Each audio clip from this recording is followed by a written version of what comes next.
যখন বুড়া হয়ে যাবেন, অসুস্থ হয়ে বিছানায় শুয়ে থাকবেন, আপনার হাতের কর্মীরা আপনার ঘরের পাশ দিয়ে হেঁটে যাবে মিছিল সহকারে, খবরও নিবে না আপনি সুস্থ না অসুস্থ, জীবিত না মরা।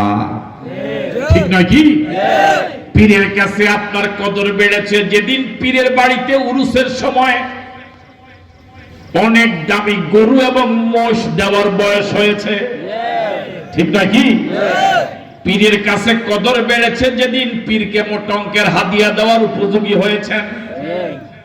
যেদিন আর আগের মতো হাদিয়া দিতে পারবেন না, গরু ছাগল দিতে পারবেন না, পীরের কাছে আপনার আমার আর আগের মতো কদর নাই। ঠিক নয় কি? বক্তা আশরাফির কাছে আপনার কদর যতদিন আপনি বক্তা আশরাফিকে দাওয়াত দেওয়ার উপযোগী। যেদিন আগের মতো দাওয়াত দিতে পারবেন না, হাদিয়া দিতে পারবেন না, সেদিন বক্তাদের কাছে আপনাদের কোনো কদর নাই। কথা বলেন না? ঠিক নয় কি? আমার আপনার এই দুনিয়ার সম্পর্কটা টোটালি স্বার্থের পিছনে, টোটালি স্বার্থ, টোটালি স্বার্থ। স্বার্থ ছাড়া কেউ কারোর সাথে কোনো সম্পর্ক রাখে না। কথা বলে ঠিক নয় কি?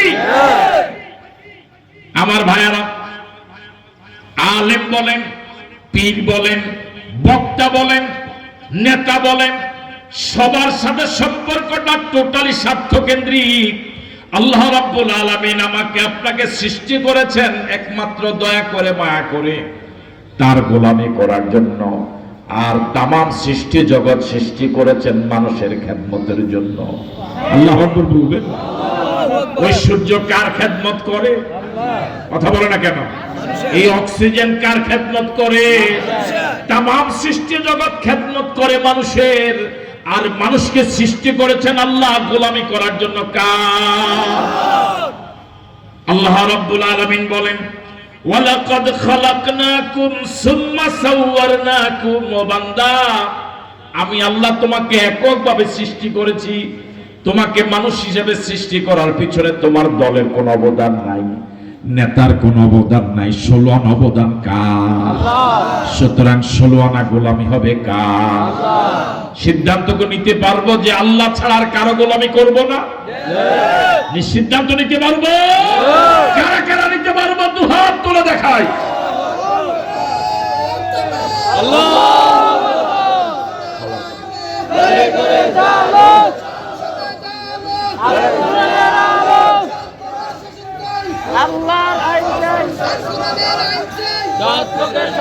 এবার আল্লাহ রাব্বুল আলামিন বলেন, শুধু আমি সৃষ্টি করি নাই, সুম্মা সাওয়ারনাকুম, আমি আল্লাহ তোমাদেরকে আকৃতিও দিয়েছি।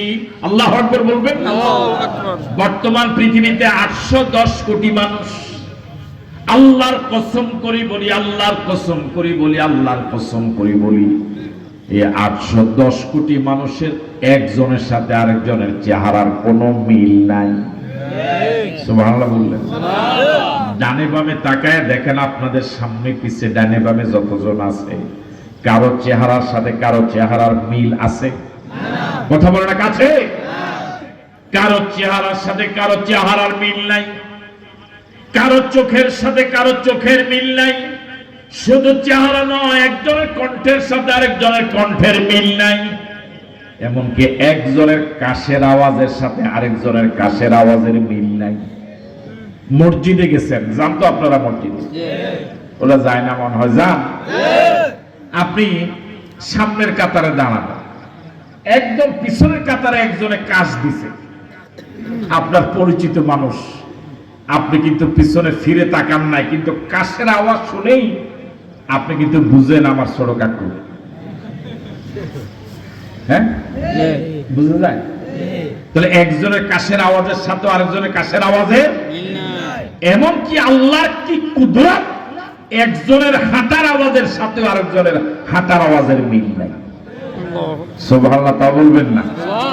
আপনি ঘরের আওয়াজের মিল নাই, একজনের চেহারার সাথে আরেকজনের চেহারা মিল নাই, একজনের হাঁটার আওয়াজের সাথে আরেকজনের হাঁটার আওয়াজের মিল নাই। এরকম সুপরিকল্পিত ভাবে গোটা পৃথিবীর মানবতাকে যিনি সৃষ্টি করলেন তিনি কে? আল্লাহ। সুতরাং তিনি কয়জন? একজন। সুতরাং গোলামি হবে কয়জনের? একজনের। আরো জনে বলেন, গোলামি হবে কয়জনের? যারা লেখাপড়া জানে তারা দস্তখত দেয়, যারা লেখাপড়া জানে না তারা কি দেয়? কোন আঙ্গুলে? কোন আঙ্গুলে? বৃদ্ধ আঙ্গুলে কি দেয়? যখন আপনি কালি লাগাই এখানে টিপ দিয়ে সাদা কাগজে চাপ দিবেন, এটা রেখা উঠবে না? কথা বলেন, উঠবে? এই রেখা দিয়ে কিভাবে বোঝা যাবে এটা যে আব্দুল সালাম, এটা যে আব্দুর রহমান? গোটা পৃথিবীতে বর্তমানে 810 কোটি মানুষ, প্রত্যেকের বৃদ্ধ আঙ্গুলের পেটের ভিতরে অসংখ্য আঁকা বাঁকা এমন এমন করে অসংখ্য রেখা আছে। এটা অন্য আঙ্গুলের পেটেও আছে, কিন্তু সেগুলো এত স্পষ্ট নয়।